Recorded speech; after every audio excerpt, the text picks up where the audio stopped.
Boa tarde a todos, boa tarde a todas. São 15h30, vamos caminhar com Jesus. Essa semana foi bastante confusa, né? Quinta-feira eu fui surpreendido com a necessidade de emitir um parecer, um relatório, vamos dizer assim. E eu tive que ficar até 8 horas da noite no trabalho. Aí não dava para fazer live. Na verdade, fiquei até 8h30. Né? Sexta, confusão da Via Sacra. Eu cuido da Via Sacra na paróquia. E aí eu não consigo chegar aqui a tempo. Né? Eu havia avisado isso a todos vocês por conta da Quaresma. E eu acho que é importante, sabe, pessoal? Eu acho que uma boa Via Sacra, uma Via Sacra, não precisa nem ter muita coisa, não, mas você pelo menos se encontrar, parar, refletir cada uma daquelas estações é uma prática muito boa, sabe? Acho que é um caminho quaresmal muito interessante. Ah, Bernardo, eu não consigo fazer toda semana. Também não é uma coisa para fazer toda semana, mas acho que é importante que você parasse uma vez, pelo menos nesses 40 dias, e fizesse essa reflexão. Né? Vamos refletir sobre cada mistério. Né? Eu sempre falo que para mim é melhor que as pessoas façam isso em grupo. Né? Faz você e mais duas pessoas. Né? Eu acho que é muito importante, acho que é uma coisa boa. Mas isso me atrapalha fazer a live na sexta-feira. Quando acabar esse período de Quaresma, aí a gente volta a fazer a live na sexta. Né? Ontem eu estava até pensando em fazer live, mas nós estávamos com uma atividade na igreja, né? Nós acolhemos a renovação carismática e aí acabou que eu precisei dar um apoio. Cheguei em casa, eram 8h pouco. Né? Mas hoje, graças a Deus, eu estou aqui para conversar com vocês. É uma reflexão que eu acho muito importante, que a gente tem para fazer hoje. Né? E eu acho que é interessante a gente trabalhar isso. Né? O interessante também, né,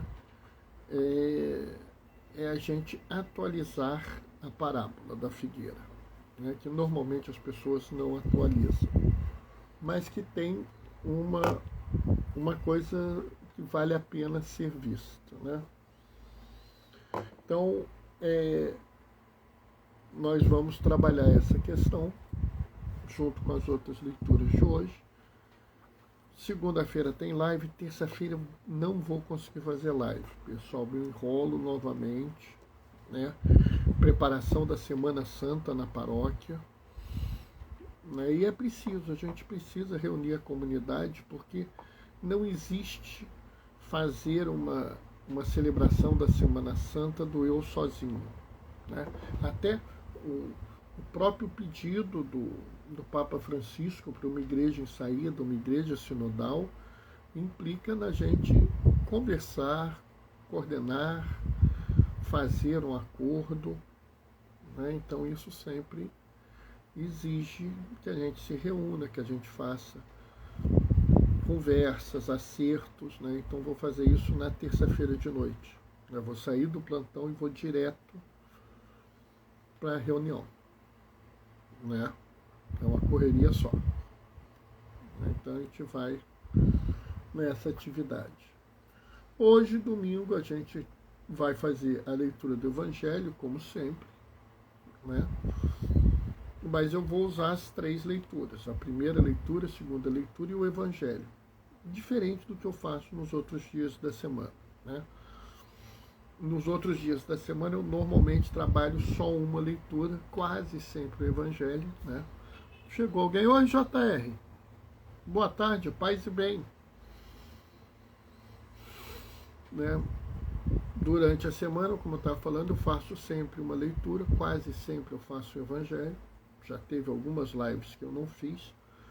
Isso quase sempre acontece quando você tem a mesma leitura muito próxima uma da outra, que aí eu acho que não vale a pena, né? Bom, chegou a hora, vamos começar. O Senhor esteja convosco, Ele está no meio de nós.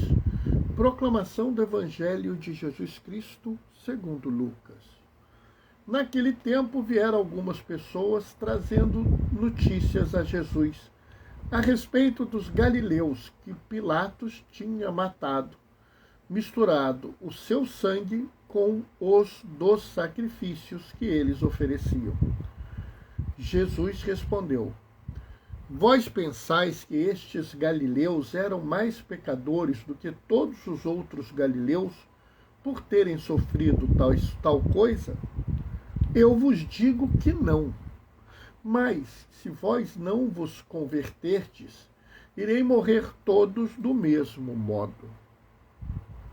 E aquelas 18 pessoas que morreram quando a torre de Siloé caiu sobre eles?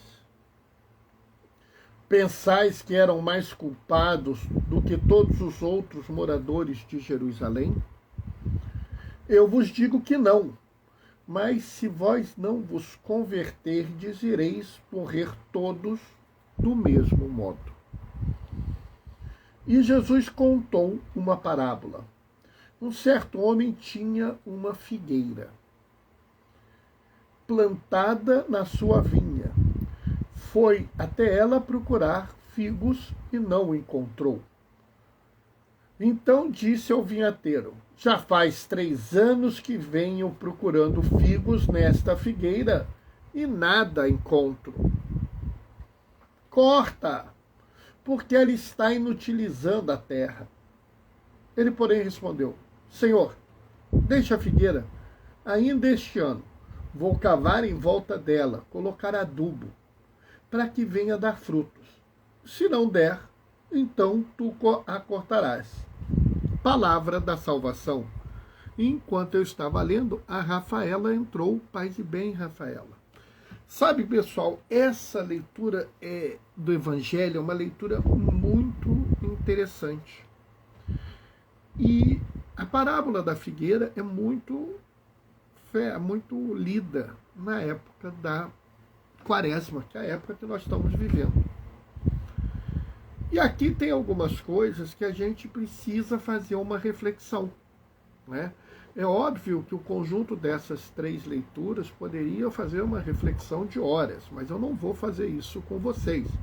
Nosso tempo é em torno de meia hora, então a gente vai só trazer alguns pontos, né? Bom, primeiro ponto, né? É o ponto das pessoas que vieram falar com Jesus. Por que elas vieram trazer essa notícia de Jesus para Jesus? Né? Por que elas foram fazer isso? Porque na cabeça do judeu da época, a desgraça era própria do pecador. E quanto maior a desgraça, mais pecadora a pessoa era. Né? Então, a pessoa ser assassinada era uma desgraça, né?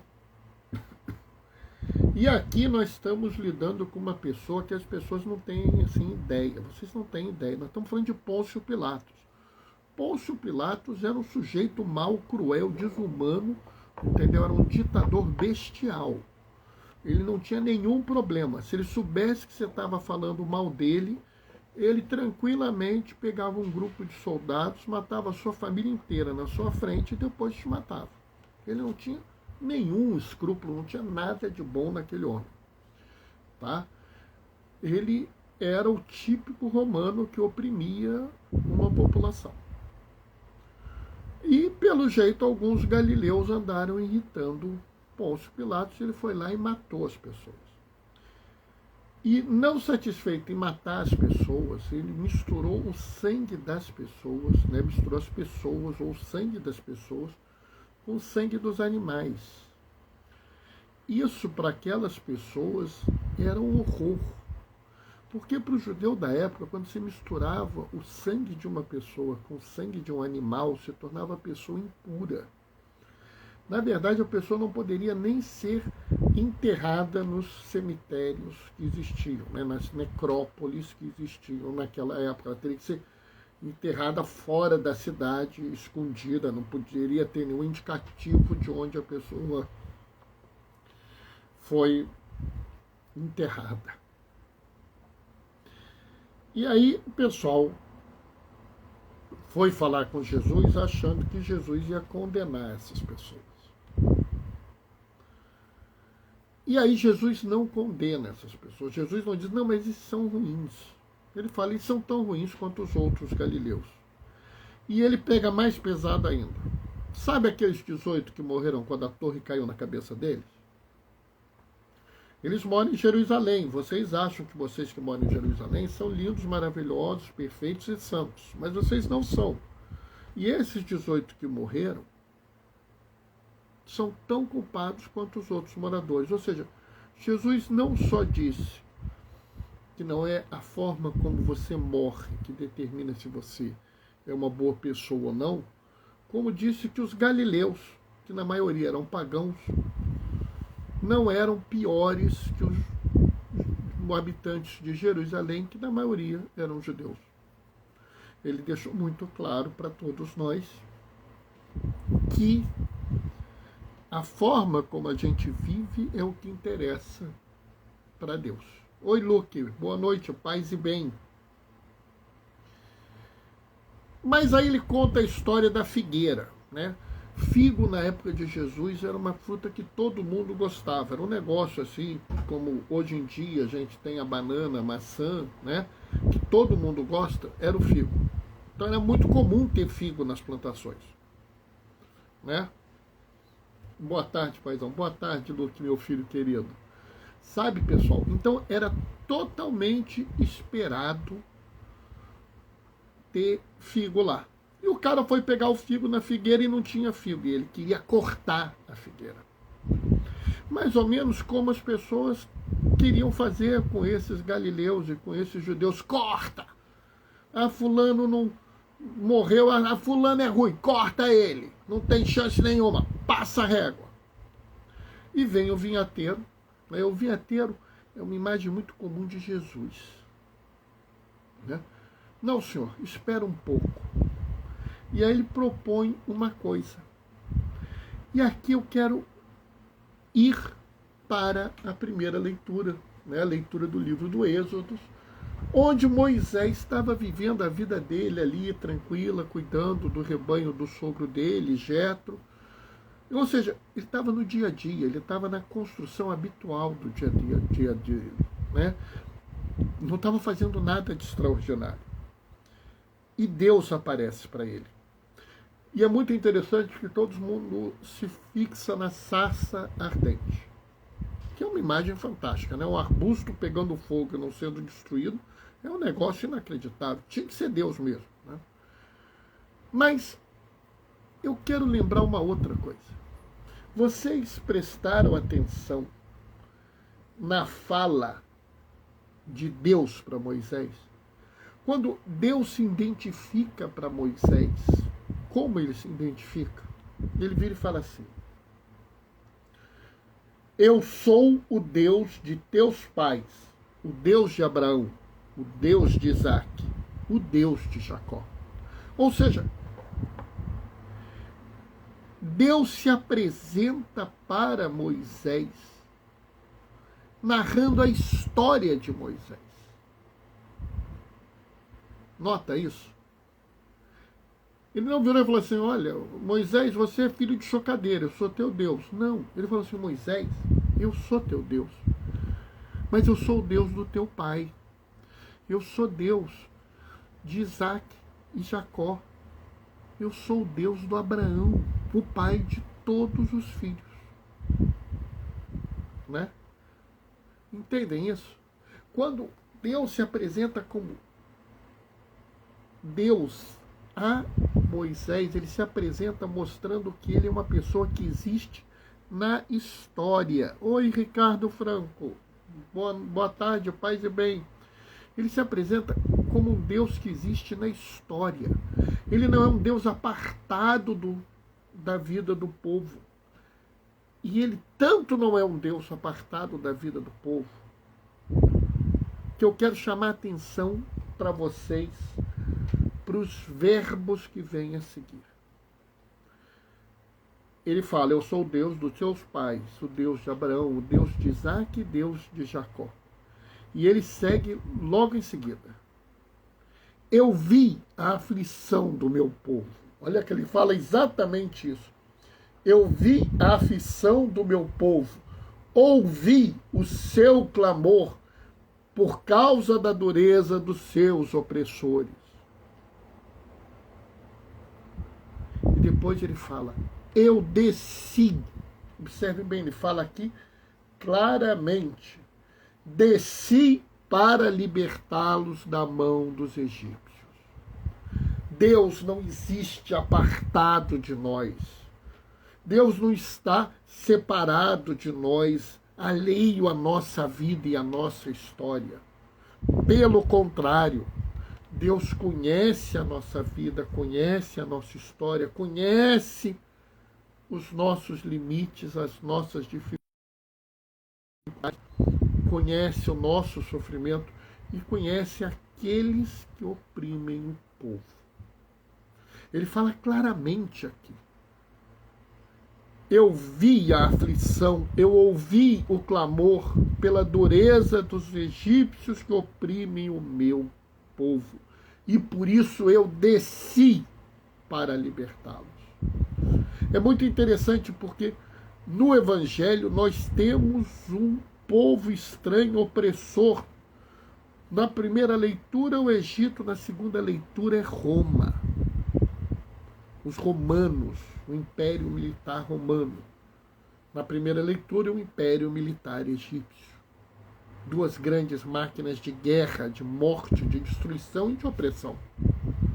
Mas Deus não está apartado, Deus não está separado, acima, lá fora, longe da história das pessoas. Pelo contrário, Deus está no meio, está conosco. Ele mesmo fala: eu sou Emanuel, Deus convosco. E vai mais, ele se apresenta a Moisés, relatando a história da vida de Moisés, relatando as raízes de Moisés na sua história. Moisés, eu sou Deus do teu pai e da tua mãe. Eu sou Deus de Abraão, Isaac e Jacó. Eu sou aquele que estava com o teu povo desde o início. Eu estou na tua raiz. E é muito interessante esse raciocínio, porque se você for na segunda leitura, né, a primeira carta aos Coríntios, é muito interessante porque Paulo também faz esse raciocínio. Paulo vira e fala assim: nós não podemos ignorar que os nossos pais estiveram debaixo da nuvem, que era a nuvem que Deus fazia para protegê-los dos egípcios, né? E que todos eles passaram pelo mar e todos foram batizados em Moisés. Olha que coisa interessante. Paulo evoca Moisés. Ele chama novamente a história, ele chama novamente a raiz do povo de Coríntios. E ele fala: mas nossos pais, que estiveram apoiados no rochedo espiritual, que era Cristo, que beberam e comeram o alimento e a comida espiritual que foi dada por Deus, contra Deus se levantaram, contra Deus murmuraram, contra Deus reclamaram. E por isso não se aproximaram da terra prometida. Vós não deveis fazer assim. Outra coisa interessante, novamente, traz a ideia da história. Conheça os erros dos outros. Não os cometa agora. Até os seus próprios erros. Olha, eu fiz essa besteira. Não faça mais. Se torne um homem ou uma mulher melhor. Se torne uma pessoa melhor. Aprenda com o erro que cometeu e mude. Repense a vida. E aqui eu volto à figueira. Porque Quando a figueira não dá fruto e querem cortá-la, quando querem condenar a pessoa porque ela não dá um fruto, o que o vinhateiro fala? Calma, não corta ainda não. Eu vou cavar um buraco em volta dela, porque quando você aduba a árvore, você faz isso, você cava um buraco em volta da árvore. E esse buraco é fundo, para chegar perto das raízes. E lá você joga adubo. Né? Para o povo da época de Jesus, que era um povo agrícola, um povo rural, isso era uma coisa muito comum. Ô, Tuani, minha filha, boa noite, boa tarde, paz e bem. Sabe, pessoal, era muito comum as pessoas verem isso. Um dia, a gente é acostumado a ouvir falar de cavar em volta de árvore, essas coisas, mas a ideia é essa. Ele vai lá nas raízes, as mesmas raízes que Deus usou para se apresentar a Moisés, a mesma raiz que Paulo usa para chamar a atenção do povo de Coríntios. Porque a ideia aqui é que nós temos que entender que Deus não está apartado de nós, Deus não está longe de nós. Pelo contrário, Deus vive na nossa história, no meio de nós. Ele conhece, Ele vê o nosso sofrimento, Ele ouve o nosso clamor, Ele sabe da nossa dor, do nosso desespero, e Ele conhece aquele que nos oprime. Todos aqueles que oprimem o seu povo, Ele sabe. E o seu povo não são os habitantes de Jerusalém, são também os galileus, são também toda e qualquer outra pessoa que queira seguir como Jesus pede para seguir. Na verdade, volto a insistir, não é a morte que nos define, mas a forma como nós vivemos. E isso Jesus deixa muito claro para todos nós. Resta saber, resta pensar qual é o adubo. Qual é o adubo que a gente precisa pôr na nossa vida? Algumas pessoas ficam achando que o adubo é uma aparência exterior. Algumas pessoas ficam achando que o adubo é uma espiritualidade absolutamente desencarnada. Uma espiritualidade onde você ignora a dor, o sofrimento, ignora as mazelas e ignora as opressões. Se a gente observar bem, não é isso que nós vemos nas leituras. O adubo, que é o adubo que nós precisamos e que nós precisamos colocar em nossa comunidade de fé, em nossa comunidade eclesial, em nosso movimento, na nossa família, no nosso trabalho e até na sociedade que nós vivemos, são aqueles que são os grandes valores que Jesus nos ensinou. O respeito ao ser humano, a dignidade da pessoa, a defesa da vida. A vida é um dom de Deus e nós não podemos abrir mão dele. Também é amor, respeito, cuidado, acolhimento, inclusão, garantia dos direitos básicos de uma pessoa. Mas tudo isso entendendo que nós fazemos isso porque Jesus pede que nós façamos. Nós façamos isso porque nós entendemos que a cada irmão, a cada irmã que nós garantimos, qualquer um desses, é o próprio Jesus que nós garantimos. Ou seja, não é uma atividade no mundo sem Jesus. E não é uma atividade com Jesus sem o mundo. Nós agimos no mundo porque nós queremos mostrar ao mundo quem é Jesus. E ao agir no mundo, querendo mostrar ao mundo quem é Jesus, nós nos encontramos com ele. Porque, como ele mesmo disse, ele desceu, está conosco, no meio de nós. E a tudo isso que nós fazemos a qualquer um dos menores dos nossos irmãos, é o próprio Jesus que nós fazemos. Amém? Bom, pessoal, essa é a reflexão de hoje. Eu consegui me manter no tempo que eu me proponho a manter, que é uma meia hora. De vez em quando eu passo do tempo, é verdade. De vez em quando eu me excedo, mas tento não me exceder. Afinal de contas, vocês têm outras atividades para fazer, outras coisas, né? E aí a gente também não pode monopolizar a tarde de domingo de vocês, né? Como de noite também eu gasto meia horinha, né? Amanhã, por exemplo, é 19 às 19h30, é meia horinha, né? Para que a gente possa resolver as coisas, né? E que vocês possam ouvir a palavra, né? Bernardo, amanhã você vai falar do que? Não sei, pessoal. De manhã eu leio o Evangelho, né? E aí eu vejo o que é e eu vejo o que eu falo.